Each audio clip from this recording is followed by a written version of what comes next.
So I wanted to take my time. Let's welcome. Not only had he met him, there were pictures. Yeah, I took pictures and everything with him. Great pictures Party from with the him. Playboy Mansion, as a matter of fact. Great opportunity and great time. Tennessee football coach Josh Heupel joins us, and the most unexpected first question is this, Coach. Have you ever seen a ghost? Never seen a ghost. You completely caught me off guard with that. I wish I'd been listening a little bit earlier. Would you want to? Like, here's where I am with that. Like, I don't know how this comes up on our show from time to time. Maybe it's because it's October. I don't know. I would want to see one, but I want, like, a friendly ghost. I don't want somebody that's, threatening to cut my head off or something. Yeah, I mean, if you're going to pick between the two, I'd side with your pick. Tennessee football coach Josh Heupel with us. Dawn is out in Oregon. She's going to watch Oregon and Cal on Friday and be on the sidelines. Dawn, welcome back in. Thank you, Coach Heupel. Yes, it's crazy. We can feel, obviously, we have a VFL on our show. So, of course, the excitement is obvious. But we can feel the excitement in Nashville. And what a week with checkerboard kneeling coming up, a night game. I'm just curious what you've felt and what you've heard surrounding your program and your team right now. Yeah, you absolutely can feel excitement, energy, and the buzz that surrounds Tennessee football. The excitement for this Saturday night football game. I'm excited to see it, feel it, and experience it too, and our players too. It's a credit to our players, the effort and energy that they put into building this football team. From the moment that I got here at the end of January, we've come so far in such a short amount of time. Have loved being on this journey with these guys. This is a big football game because it's the only one we got this week. But excited to see a sellout crowd and feel that energy as we take on Ole Miss. I know a lot of that excitement and that energy is because, honestly, of the numbers that you guys are putting up offensively. Coach, you're the first Tennessee head coach to score over 40 points in 3 of your first 6 games. Is your offense where you expected it to be right now? As a coach, you're never completely satisfied with where you're at. There's so many things that we can be better at. I am proud of the effort that our kids are putting into it, and that's in all 3 phases, offense, defense, and special teams. We continue to grow every week. Good players, good teams get better as you go through the seasons. I think our kids are accepting that challenge. They've developed better practice habits and better meeting habits during the course of this season. This is our next opportunity together, and excited to go compete with these guys. Tennessee has been, let's just put it out. She said VFL. There's 2 VFLs in this room, but Go Vols. one of them is a little more crazy about things than others. But Tennessee has been offensively, and we'll just say inept for years. That has nothing to do with you. I'm curious to know how you were able to flip the switch offensively that quickly. I do think, like, what we do offensively, how we try to attack defenses, the pressure that we try to put on people, gives us the ability to move the football and score points. At the end of the day, I really do think it's about creating buy-in from our players, and they've bought into the process. One of the things that they talked about when I first got here was just connection, and that was missing, and our kids have put a lot of effort and energy into this, and we have good players. They continue to get better. They're learning what it looks like to be a great practice player, and that takes over and leads you into kickoff and performing at a high level. We're just starting this journey together, and I think this is a special place, a special program, a special university. We've got an opportunity to build something really special here. Tennessee football coach Josh Heupel with us, 3HL, Brent Doherty, Don Davenport, Ron Slay. 45 first-half points at Missouri, 38 first-half points against South Carolina. Why have you guys been able to jump out so explosively so quickly? Yeah, when it's going good, everybody's doing their job at a really high level. And the last couple of weeks, our kids have been dialed into their assignments. They've executed extremely well. That comes from communication, comes from preparation where you understand what you're going to see, be able to anticipate and adjust and react extremely quickly. We've been smart as a football team. We haven't had a bunch of penalties the last couple of weeks, and we've taken advantage of our opportunities. That's led to us putting points up on the board. Our defense and our special teams have been a big part of that too. Defensively, they've gotten off the field. We've created good field position. All 3 phases can play together. It helps everybody out.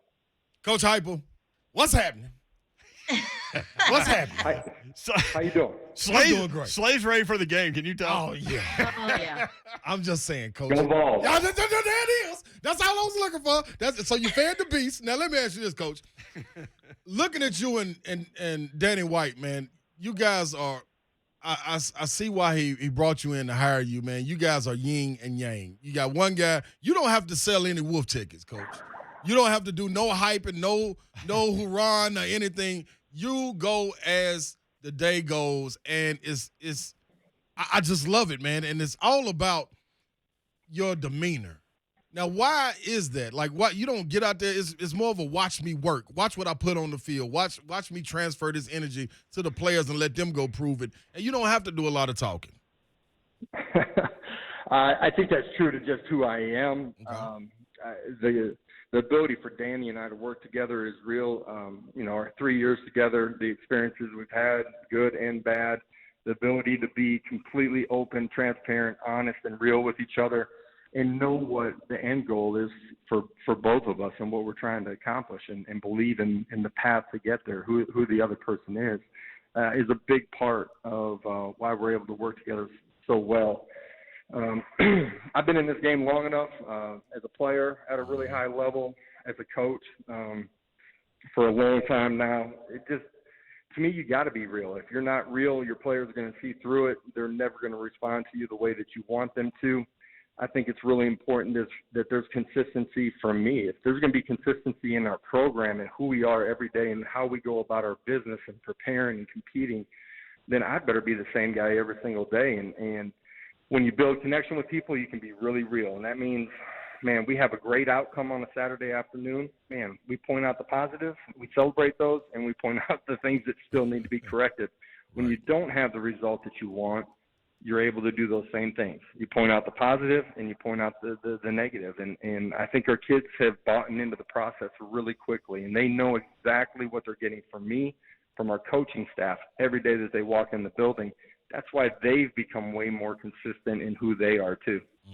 I see that. And we were able to make it up for the spring game, and you guys were on the field and doing what you do, but up in the suites, moving around other VFLs, like the word around the room was, man, this feels good. This feels good to be back. You feel the energy.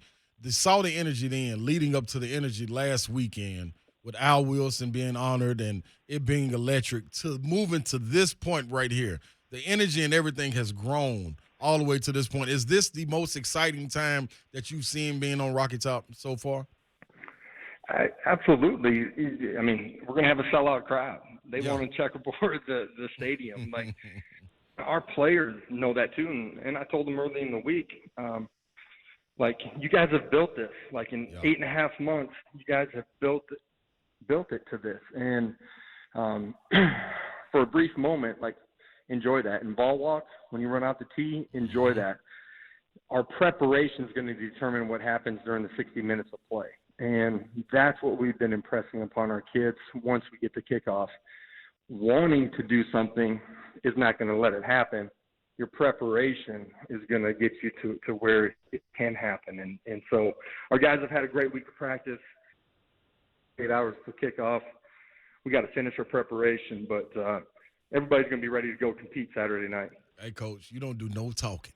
Don't you do a thing. I'm going to handle all that. You hear me?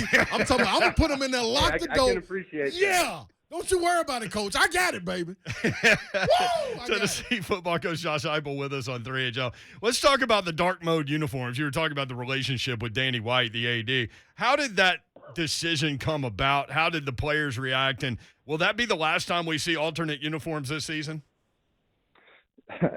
It will definitely not be the end of alternate uniforms for us as a program. Danny was in my initial meeting with our players, and I was in there for an hour and a half.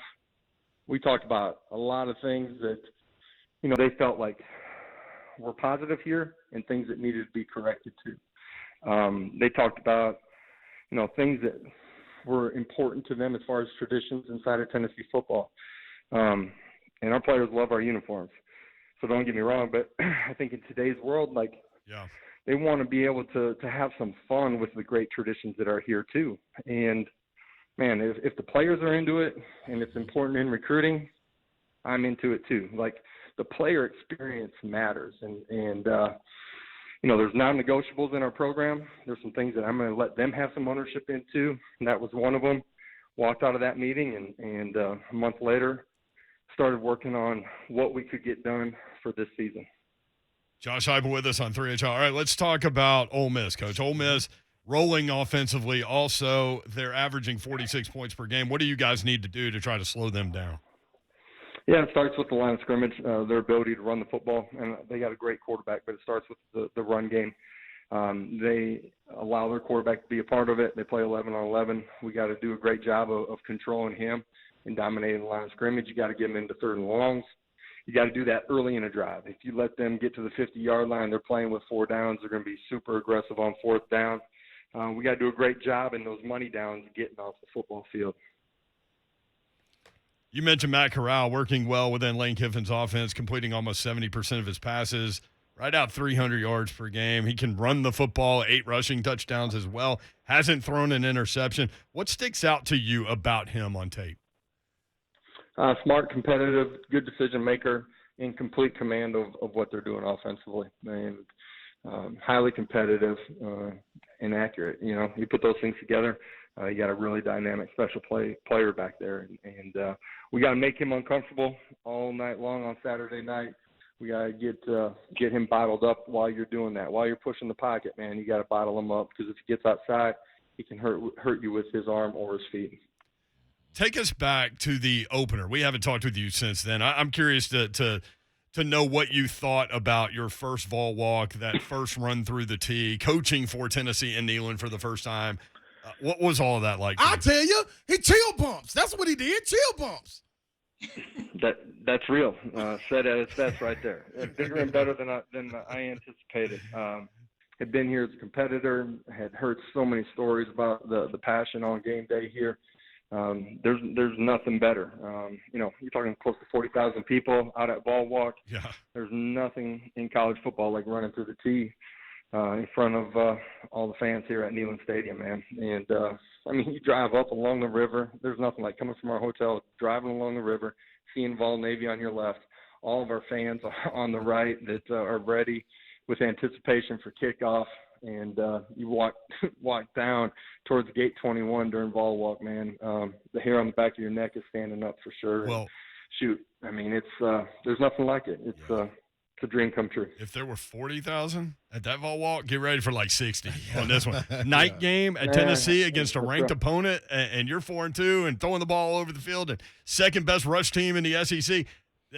This is going to be – Slaycon hit on it earlier. This is going to be a live experience that very few of your players have experienced before. Yeah, that's real. And you need to take a moment and soak that in, too. And my son, my kids always walk with me on ball walk, and all of our coaches' kids actually do. But the first one, his eyes were gigantic. And last week we got down the first part of ball walk, and we were going to turn left towards gate 21, and you could see the fans backed up all the way until you get to the bridge. And he looked at me and he said, "You see all those people?" And it was an awesome moment with him. And walking with Al last week was a great experience too. But cannot wait for Saturday night. Man, Coach, your athletes, your student athletes, gonna be fired up. The fans are gonna be fired up. You're gonna be fired up. But I got one question: how do you contain Coach Echola during this game? That's what I want to know. I will guarantee you he's got some blood on his forehead by the time we get to kickoff. He will have headbutted somebody without a helmet. So, hey, I love it. Hey, man, I might come through, man, like the dude did for the '86 Mets, man, and hang glide on in. So just be prepared, Coach. It's just me. Don't shoot him down. Yeah, don't be startled. It's just me, man. I like it. I love it. Hey, thanks for the visit, Coach. I know you're busy this week, and I know Vol fans in Nashville and wherever they may be listening. Appreciate hearing from you. Appreciate it. Most definitely. Absolutely. Always a pleasure to be on. Go Big Orange. There you go.